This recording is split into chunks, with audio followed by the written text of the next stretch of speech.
My name is Smitha Das, and I come to you today as a daughter of immigrants and refugees, as a mother of two little girls, a community builder, and also as an investor, looking to steward all of Wes's investments in a mission-aligned way. I'm excited to be in a space today where I can be with fellow leaders who are looking to move their capital with greater clarity, courage, and conviction. For all of us, this is a journey. And so today I want to share a little bit about mine and also our work at Wes. So you'll see in the next slide this picture. And this is really where I want to start today, my moment of obligation. So you see that language of moment of obligation I have borrowed from Cheryl Dorsey at Echoing Green, one of my greatest mentors and colleagues. And she asked this question: what has motivated you in your work? And so for me, that story started when I was 11 years old. I was a daughter of immigrants, right? My family had moved to the US from India, and we used to go back to India every so often to visit family. And there was this one trip where my father took me and my sister to an orphanage and school outside of New Delhi. And I connected with girls who looked exactly the same as me, who were telling me about whether they could walk to 10 kilometers a day to get water or whether they would go to school. And that was a daily conversation. So that really struck me, and it stayed with me. And in some ways, the problem consumed me. Later that summer, with a few friends, we started a water nonprofit called Awake, where we ended up building water infrastructure at schools. And that's when we realized that when you build this infrastructure at schools, you not only see increase in water accessibility, but you also see increased attendance of girls in schools. And so that's where, for me, this concept of how can I build purpose into my life, into my work, really was grounded. And that took me to where I am today at World Education Services, where we're looking to address structural problems with innovative solutions. So you'll see World Education Services, just to kind of explain a little further on the next slide, is a social enterprise. We've been around for 50 years. And through the self-funded model, we've been able to really bridge the divide between nonprofits and for-profits. We're mission-driven, people-centered, and partnership-focused. Over the years, we've adopted a model which is expanding the levers of change. You'll see on the next slide looking at the different Ps, from portfolio to partnerships, philanthropy, policy, products.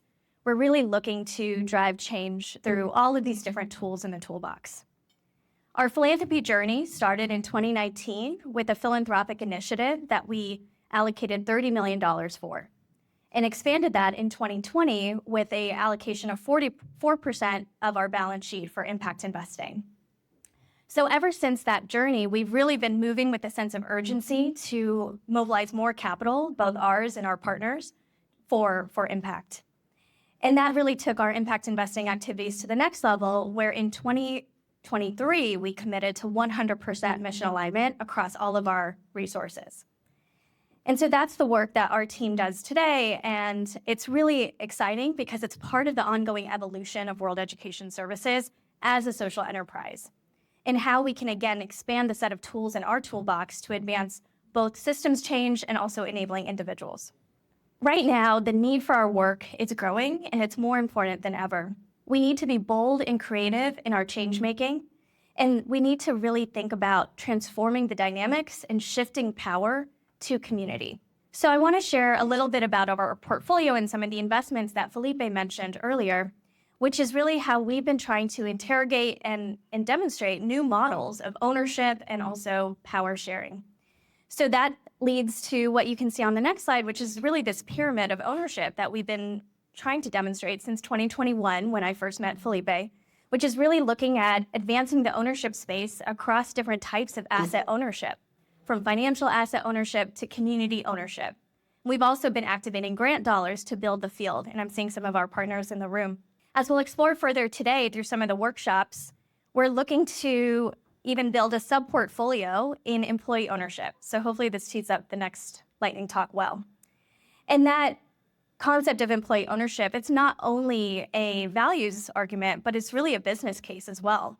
We're seeing improved results on performance, on employee pay and benefits, as well as increased profits. And so with all of that, I'm really excited about the possibilities of models like employee ownership, like participatory investing, like shared resources to really think about how we can drive transformational outcomes.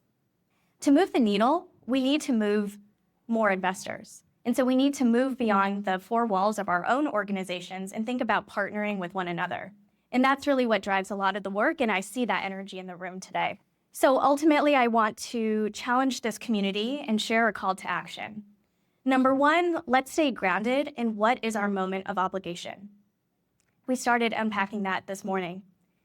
Second, I want to encourage everyone to expand the set of tools in the toolbox. Think about blending capital, whether it's philanthropy and investing, other levers like policy, program, and advocacy. All together, we can think about shifting capital and power to communities that we serve.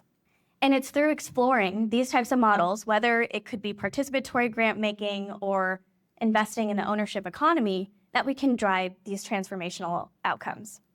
And so from there, I really want to leave you with this question, right? As you'll see in the last image, ultimately, we can't keep using the same tools and expect different results. We need to build infrastructure so water can flow. And in this case, we need to build the plumbing so capital can flow.